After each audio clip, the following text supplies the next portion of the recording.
నమస్తే welcome to magazine story. నాన్నని గమనిస్తూ పెరుగుతారు పిల్లలు. ఆ క్రమంలోనే నాన్న ఆలోచనలను అర్థం చేసుకుంటూ ఎదుగుతారు. అందరూ పిల్లల్లాగే జగన్మోహన్ రెడ్డి కూడా తన తండ్రిని చూస్తూ పెద్దయ్యారు. ఈ క్రమంలో వైఎస్ఆర్ ఆలోచనలను, ఆయనలోని మానవత్వపు కోణాలను, ఆత్మీయపు పలకరింపులను ఆకాళింపు చేసుకున్నారు. నాన్న కన్న కలలు సాకారం చేయాల్సిన బాధ్యత తనదనుకున్న జగన్మోహన్ రెడ్డి తండ్రి పేద ప్రజల కోసం పరితపించిన తీరును మనసులో ముద్ర వేసుకున్నారు. సాటి మనిషిని ఆదుకోవడంలో అయినా, పేదింటికి సంక్షేమాన్ని అందించడమైనా, అభివృద్ధికి బాటలు వేయడమైనా నాన్న ఎలా ఆలోచించేవారో తలచుకొని దానికన్నా మిన్నగా తాను వ్యవహరించాలని అనుకుంటూ ఎదిగారు. అందుకే నాన్న పేదల సంక్షేమానికి 2 అడుగులు ముందుకు వేస్తే తాను 4 అడుగులు వేస్తానని 2018లోనే పాదయాత్రలో స్పష్టం చేశారు. అధికారంలోకి వచ్చిన తరువాత దాన్నే చేసి చూపిస్తున్నారు. నాన్న గర్వపడేలా పాలన చేసి చూపిస్తున్నారు. అంతా కూడా నాన్నకు ప్రేమతోనే, ప్రజలపై మమకారంతోనే. దీనిపైనే ఇవాల్టి మ్యాగజైన్ స్టోరీ. పూరి గుడిసెలో ఉండే పేదలకు ఉన్నత చదువులు కొనే స్తోమత ఉండదు. వారి జీవితాలు బాగుపడాలంటే బాగా చదవాలి. ఈ రెంటిని అనుసంధానం చేస్తూ ఫీజు రీయింబర్స్మెంట్తో పేదలకు ఉన్నత చదువులు సాకారం చేశారు దివంగత వైఎస్ఆర్. తండ్రి చేసిన దానికి 10 రెట్లు ఎక్కువగా చేసి ఇంగ్లీష్ మీడియాన్ని పేదిళ్లకు తీసుకొచ్చారు జగన్మోహన్ రెడ్డి. ఆరోగ్యశ్రీతో నాన్న నిరుపేదలకు కార్పొరేట్ హాస్పిటల్లో వైద్యం ఉచితంగా అందిస్తే, ఫ్యామిలీ డాక్టర్తో వైద్యాన్ని నిరుపేదల ఇళ్లకే పంపించి కొత్త చరిత్ర రాశారు జగన్మోహన్ రెడ్డి.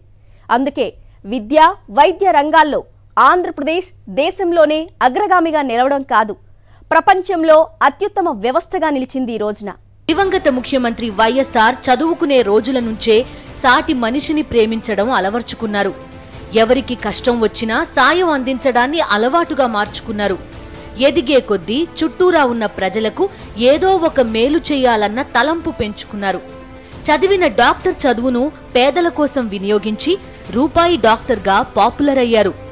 డాక్టర్గా ఉంటే కొద్ది మందికే మేలు చేయగలం, అదే ప్రజా జీవితంలో ఉంటే ఎక్కువ మందికి మేలు చేసే అవకాశం వస్తుందన్న ఆశయంతో రాజకీయాల్లోకి వచ్చి జనం మనిషి అయ్యారు. ఆ జనం ఆదరాభిమానాలతో ముఖ్యమంత్రి అయ్యారు.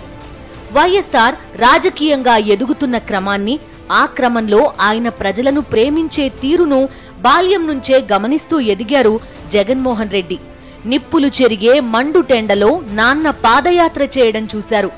ఆ పాదయాత్రలోనే సమాజంలో అట్టడుగు వర్గాల బాధలను తన తండ్రి చెవియొగ్గి వినడాన్ని నిశితంగా గమనించారు. ప్రజల గోడును ఆధారం చేసుకునే ఆయన మేనిఫెస్టోని రూపొందించుకోవడాన్ని పరిశీలించారు. అందులోంచే నిరుపేదల చదువులు ఆగిపోకుండా పేదింటి పిల్లలు ఉన్నత చదువులు చదివి డాక్టర్లు, ఇంజనీర్లు, సాఫ్ట్వేర్ రంగ నిపుణులుగా ఎదిగేలా నాన్న తెచ్చిన ఫీజు రీయింబర్స్మెంట్ పథకం జగన్ మెదడులో కొత్త ఆలోచనలు సృష్టించింది. వాటిని మనసులో దాచుకున్నారు. ముఖ్యమంత్రి హోదాలో నాన్న ఏ పని చేసినా, ఏ నిర్ణయం తీసుకున్నా అది నిరుపేదల జీవితాల్లో వెలుగులు సృష్టించేవే కావడాన్ని జగన్మోహన్ రెడ్డి గమనించారు. ప్రజలే మన కుటుంబం అని నాన్న పదే పదే చెప్పిన మాటలు జగన్ మనసులో నాటుకుపోయాయి. పెద్దయ్యాక నాన్నలానే మనం కూడా పేద ప్రజల కోసం ఏదో ఒక మంచి చేయాలన్న ఆలోచనలు అప్పుడే అంకురించాయి. నాన్నను చూసి కొత్త కొత్త విషయాలు, జీవిత పాఠాలు నేర్చుకుంటోన్న తరుణంలోనే ఆయన అనూహ్య ఘటనలో అకాల మరణం చెందడంతో ఒంటరి అయ్యానని జగన్ ఆక్రోశించారు. అయితే ఆ శోకంలోనే నాన్న తనకిచ్చిన ప్రేమను నాన్నకు తిరిగి ఇవ్వాల్సిన సమయం వచ్చిందనుకున్నారు. నాన్న రుణం తీర్చుకోవాలనుకున్నారు. నాన్న రుణం తీర్చుకునేది ఎలాగంటే నాన్న ఏ కలలైతే కన్నారో, ఏ ఆశయాలైతే రూపొందించుకున్నారో, ప్రజలకు ఏమేం మంచి పనులు చేయాలని కంకణం కట్టుకున్నారో వాటన్నింటినీ అచ్చం నాన్నలానే ముందుకు తీసుకువెళ్లడమే నాన్న రుణం తీర్చుకోవడానికి ఉన్న ఏకైక మార్గం అనుకున్నారు. నాన్న మొదలుపెట్టిన సంక్షేమాన్ని మరింత ఎక్కువగా ముందుకు తీసుకువెళ్లాలని అనుకున్నారు. అయితే ఇంతటి కష్ట సమయంలోనూ క్షుద్ర రాజకీయాలు కారు మేఘాల్లా కమ్మేశాయి. తన తండ్రి కారణంగా కేంద్రంలో 2 సార్లు అధికారంలోకి వచ్చిన కాంగ్రెస్ పార్టీయే తన తండ్రిని అవమానించడాన్ని తట్టుకోలేకపోయారు. తన తండ్రి మరణానంతరం ఆయన పేరును FIRలో చేర్చడాన్ని క్షమించలేకపోయారు. నాన్న మరణానంతరం గుండెలు పగిలి మరణించిన అశేష అభిమానులను పరామర్శించేందుకు ఓదార్పు యాత్ర చేస్తోంటే కాంగ్రెస్ నాయకత్వం నిరంకుశంగా దాన్ని ఆపేయాలనడాన్ని ఆమోదించలేకపోయారు. పార్టీ ద్వారా వచ్చిన పదవులకు రాజీనామా చేశారు. ప్రజలకిచ్చిన మాటే తనకు ముఖ్యమనుకున్నారు. ఎందుకంటే నాన్న నేర్పింది అదే. నాన్న ఆశయాలను ముందుకు తీసుకెళ్లాలి. ఆయన పేరు స్ఫురించేలా వైఎస్ఆర్ కాంగ్రెస్ పార్టీ స్థాపించారు. 2019 ఎన్నికల్లో ఘన విజయం సాధించి ముఖ్యమంత్రి అయ్యారు. నాన్న తెచ్చిన సంక్షేమ పథకాలను అంతకన్నా ఎక్కువగా, మరింత మిన్నగా ప్రజలకు అందించేందుకు నవరత్న పథకాలకు శ్రీకారం చుట్టారు. నాన్న ఫీజు రియంబర్స్మెంట్ ద్వారా చదువు కొనలేని లక్షలాది మందికి ఉన్నత చదువులు చదివే భాగ్యం కల్పించారు. కోట్లాది మంది పేదల ఇళ్లలో పిల్లలకు మంచి చదువులు అందాలంటే, వారు ప్రపంచాన్ని శాసించాలంటే ఫీజు రియంబర్స్మెంట్ ఒక్కటే సరిపోదని జగన్ భావించారు. అందుకే అమ్మ ఒడి అనే అద్భుత పథకాన్ని ప్రారంభించారు. పిల్లల్ని బడికి పంపే తల్లి ఖాతాలో ఏటా 15,000 రూపాయలు జమ చేస్తున్నారు. ఇక చదువు విషయానికొస్తే మరికొన్ని ముందడుగులు వేశారు. నాడు నేడు పేరిట ప్రభుత్వ పాఠశాలలకు, కాలేజ్లకు మహర్దశ పట్టించారు. అత్యాధునిక విద్యా పరికరాలు, వసతులతో ప్రభుత్వ విద్యా సంస్థలను, కార్పొరేట్ విద్యా సంస్థలను తలదన్నేలా ఆధునికీకరించారు. నిరుపేదల పిల్లలు దర్జాగా యూనిఫామ్ వేసుకుని, షూ తొడుక్కుని, బ్యాగ్లో పుస్తకాలు పెట్టుకుని బడికి వెళ్లేలా అన్నింటినీ ఉచితంగా అందించారు. వీటిని మించి సంపన్న వర్గాలకు, కార్పొరేట్ విద్యా సంస్థలకు మాత్రమే పరిమితంగా ఉన్న ఇంగ్లీష్ మీడియాన్ని ప్రభుత్వ విద్యా సంస్థలకు తెచ్చి వారిని అంతర్జాతీయ స్థాయిలో మెరిసేలా చేశారు. విద్యారంగంలో ఈ వైభవాన్ని చూస్తే వైఎస్ఆర్ ఎంతగా మురిసిపోయేవారో, ఎంత ఆనందించేవారో. తన అడుగుల్లోనే తన తనయుడి అడుగులు ఎంతో బాధ్యతగా పడడాన్ని చూసి ఆయన ఎంత సంతోషించేవారో. ప్రభుత్వ బడులకు ఐబీ సిలబస్ ను తీసుకురావడానికి ఒప్పందం కూడా చేసుకున్న జగన్మోహన్ రెడ్డి ఆంధ్రప్రదేశ్లోని పేదింటి పిల్లలకు అంతర్జాతీయ స్థాయి చదువులు అందించే గొప్ప యజ్ఞానికి శ్రీకారం చుట్టినట్టే. 2003లో వైఎస్ఆర్ పాదయాత్ర చేసినప్పుడు ఎక్కువ మంది ఆరోగ్య సమస్యల గురించి చెప్పుకున్నారు. జ్వరం వస్తే గోలీ కొనుక్కోవడమే గగనమయ్యే నిరుపేదలకు ఏ గుండె సంబంధ సమస్య వస్తే ఏం చెయ్యాలి? అప్పుడే పేదలను తలుచుకుని నేను విన్నాను, నేను ఉన్నాను అని ఓ భరోసా ఇచ్చారు. అదే 2004లో ఆయన ముఖ్యమంత్రి అయ్యాక ఆరోగ్యశ్రీ పథకంగా సాక్షాత్కరించింది.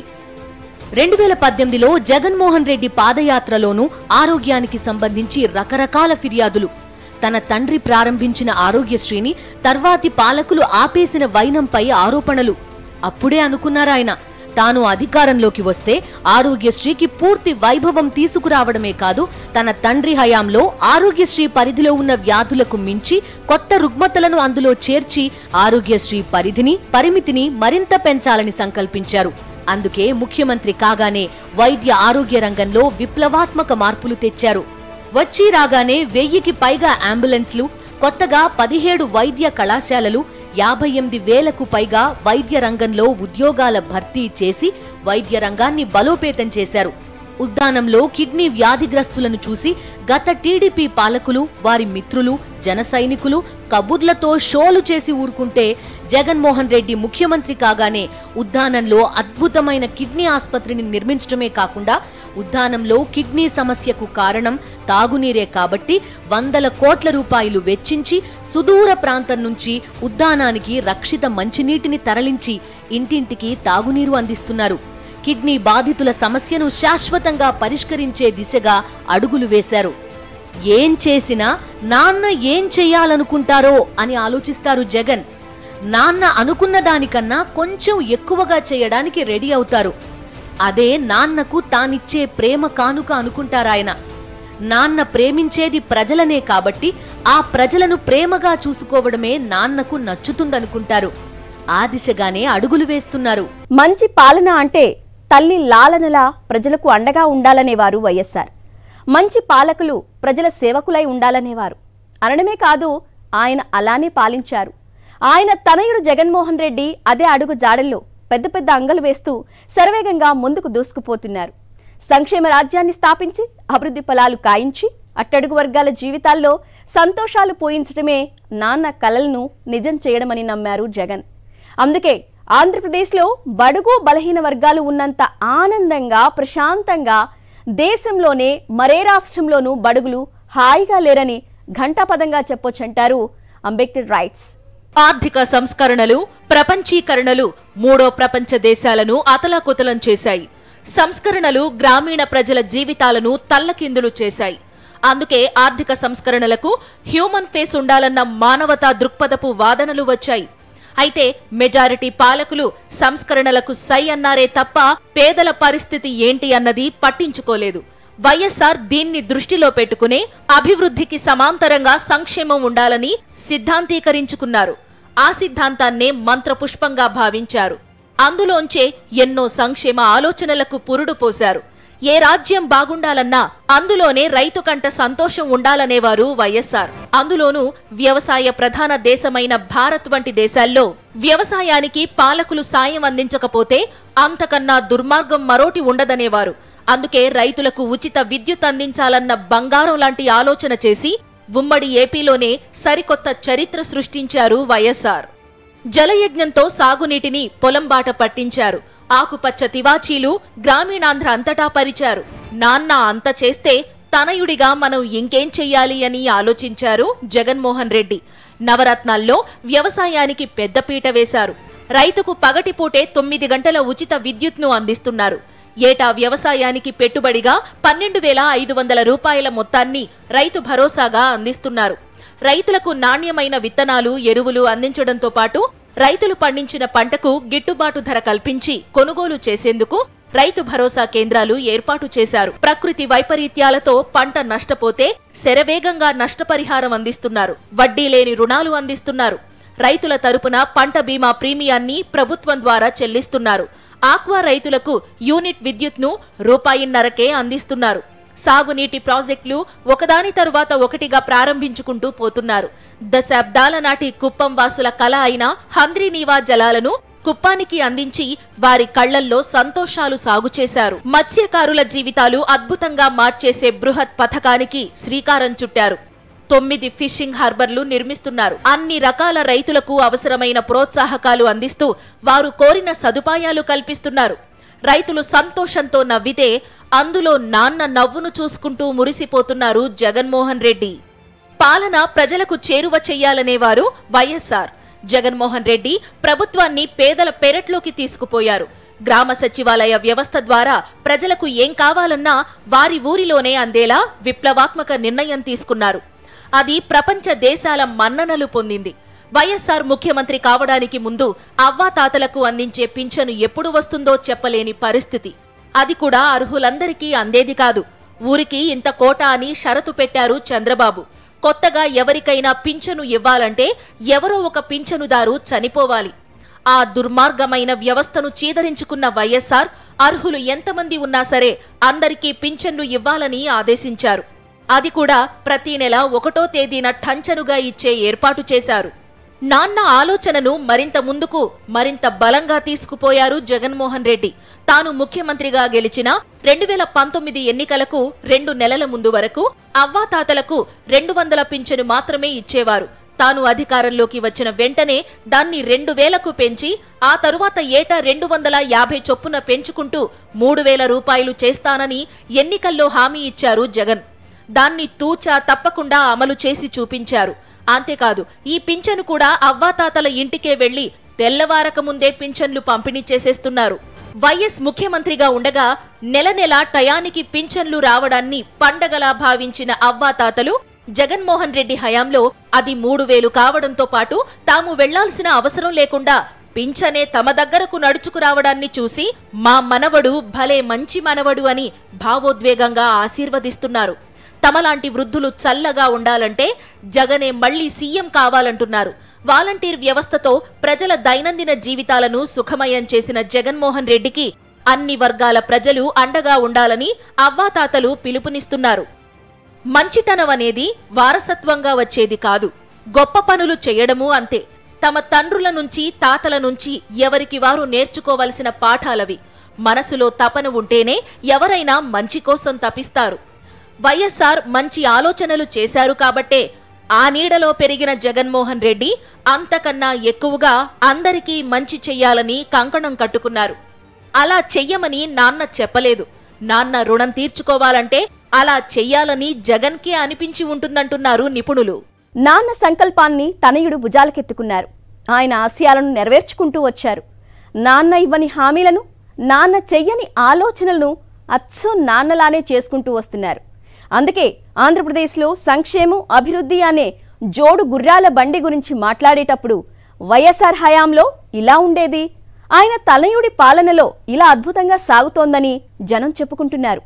నాన్న బాటలోనే తనయుడు ప్రజలకు మేలు చేసే యజ్ఞాన్ని నిర్విఘ్నంగా ముందుకు తీసుకెళ్తున్నారని వారు మనస్ఫూర్తిగా, భావోద్వేగంగా చెబుతున్నారు. నాన్న పేరు చెప్పగానే అందరికీ గుర్తుకొచ్చే పేరు పేదల పెన్నిధి. నాన్న పాలన గురించి చెప్పగానే అందరూ అనేది అభివృద్ధి కాముకుడని. పాలనా దక్షుడు, మానవతావాది కాబట్టే సంక్షేమాన్ని, అభివృద్ధిని జోడుగుర్రాల బండిలా సమాంతరంగా పరుగులు పెట్టించారు వైఎస్ఆర్. నాన్న సారథ్యం వహించిన సంక్షేమ రథానికి దూకుడు నేర్పారు జగన్మోహన్ రెడ్డి. సంక్షేమాన్ని ఆకాశమే హద్దుగా అన్ని వర్గాల ప్రజలకు అందిస్తున్నారు. అది కూడా పార్టీలు, కులాలు, మతాలకతీతంగా. దీనికి ఓ నేపథ్యం ఉంది. 2019 ఎన్నికల ప్రచారంలో జగన్మోహన్ రెడ్డి ఒకటే అనేవారు, సంక్షేమంలో నాన్న 2 అడుగులు వేస్తే నేను 4 అడుగులు వేస్తాను అన్నారు. మీ పిల్లలు ఇంజనీరింగ్ చదివిస్తారా, డాక్టర్ చదివిస్తారా, అంతకన్నా పెద్ద చదువులు చదివిస్తారా, ఏం చదివిస్తారో చదివించండి, నేను కడతా మీ ఫీజులు పూర్తిగా అని చెప్పి మీ అందరికీ కూడా హామీ ఇస్తా ఉన్నా. అంతేకాదు, నాన్నగారు 1 అడుగు ముందుకు వేస్తే నాన్నగారి కొడుకు జగన్ 2 అడుగులు ముందుకు వేస్తాడని చెప్తూ సంక్షేమంలో సూపర్, అభివృద్ధిలో డబుల్ సూపర్ అనిపించుకున్నారు జగన్. ఏపీకి కాబోయే కార్యనిర్వాహక రాజధాని అయిన విశాఖను ఐటీ హబ్గా మార్చేయడమే కాదు, కొత్త పరిశ్రమలకు స్వర్గధామంగా తీర్చిదిద్దారు. గ్లోబల్ సమ్మిట్ ద్వారా లక్షల కోట్ల పెట్టుబడులకు ఒప్పందాలు కుదుర్చుకున్నారు. అందులో చాలా వరకు పెట్టుబడులు కార్యరూపం దాల్చేశాయి. ఈజ్ ఆఫ్ డూయింగ్ బిజినెస్ లో ఏపీ 3 ఏళ్లుగా నంబర్ 1. జీడీపీలోనూ దూసుకుపోతోంది. ఇది కూడా నాన్న తరహా మ్యాజిక్కే. పొడవైన సాగర తీరాన్ని, సహజ వనరులను సద్వినియోగం చేసుకుంటూ పారిశ్రామిక ప్రగతిలో విప్లవం సృష్టిస్తున్నారు జగన్. నిరుపేదలకు ఇళ్ల నిర్మాణానికి వైఎస్ఆర్ నడుం బిగించారు. భారీ సంఖ్యలో ఇళ్లు కట్టించి ఇచ్చారు. ఈ విషయంలో మాత్రం జగన్మోహన్ రెడ్డి తన తండ్రి కన్నా కూడా కొన్ని వేల రెట్లు ఎక్కువగా ముందడుగు వేశారు. దాదాపు 32 లక్షల మందికి ఇళ్ల స్థలాలు ఇచ్చి వాటిలోనే ఇళ్లు నిర్మిస్తున్నారు. నిజానికి జగన్మోహన్ రెడ్డి ప్రభుత్వం నిర్మిస్తున్నవి కేవలం ఇళ్లు కావు, ఊళ్లకు ఊళ్లనే ఆయన నిర్మిస్తున్నారు. అవి జగనన్న కాలనీలు. సంక్షేమం, అభివృద్ధిలతో పాటు సామాజిక న్యాయంపై ప్రత్యేక దృష్టి సారించిన జగన్మోహన్ రెడ్డి భారతదేశ చరిత్రలోనే ఏ రాష్ట్రంలోనూ ఏ రాజకీయ పార్టీ, ఏ ముఖ్యమంత్రి చెయ్యని విధంగా సామాజిక విప్లవంతో బహుజనులకు రాజ్యాధికారం అప్పగించారు. అన్ని పదవుల్లోనూ ఎస్సీ, ఎస్టీ, బీసీ, మైనార్టీలకు అత్యధిక ప్రాధాన్యత ఇస్తున్నారు. అన్నింట్లోనూ తెలుగింటి ఆడపడుచులకు సగం వాటాను కట్టబెడుతున్నారు.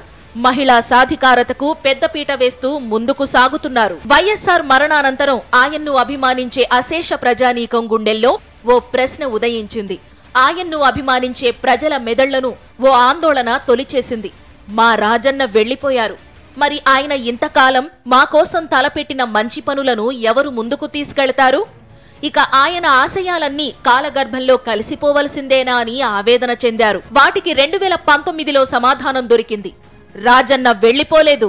జగనన్న రూపంలో ఆయన తన ఆశయాలను మరింత బలంగా, మరింత విస్తృతంగా, మరింత సంక్షేమంగా ముందుకు తీసుకుపోతున్నారని జనం అనుకుంటున్నారు. రాజన్న రాజ్యం ఏమైపోతుందోనన్న బెంగ ఇక లేదు. జగన్మోహన్ రెడ్డి ముఖ్యమంత్రి అయిన క్షణాన్నే రాజన్న రాజ్యం సుభిక్షంగా పాలన ప్రారంభించేసింది. అచ్చం నాన్నలాగే తనయుడు ప్రజల గుండెల్లో ఆనందాలు నింపడమే లక్ష్యంగా ముందుకు సాగిపోతున్నారు. No doubt, like father, like son. నాన్న అడుగుజాడల్లో నడవడమొక్కటే కాదు, నాన్న గుండె చప్పుణ్ణి సజీవంగా ఉంచారు జగన్మోహన్ రెడ్డి. అదంతా కూడా నాన్నకు ప్రేమతోనే. ఇది వాల్టి మ్యాగజైన్ స్టోరీ.